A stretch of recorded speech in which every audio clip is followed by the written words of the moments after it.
Paalala po sa mga magulang, bantayang maigi ang mga anak at mga kinakaibigan nila online. Isang dalagita kasi ang nabiktima ng isang nagpanggap na estudyante pero 37 anyos na pala. Ang kahindik-hindik na pababastos at pananakot sa kanya, tinutukan ni John Consulta, exclusive.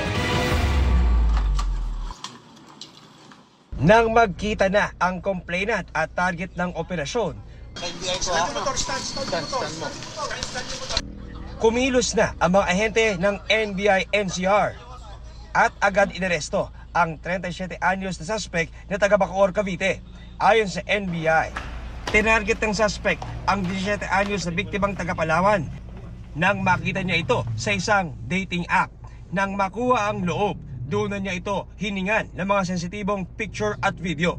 Inikayat siya na magpadala ng nude photos and videos at nag-offer pa ng 100 pesos, 500 pesos per photo and video. Ang victim naman natin sa inaakala na boyfriend na nga niya itong kachat niya, nagpapadala naman.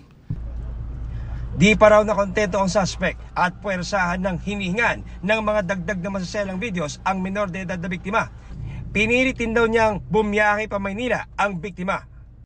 Ang sinasabi nito ni alias Charles pumunta ka rito at magsama tayo. Sumama ka sa akin, mag-check-in tayo.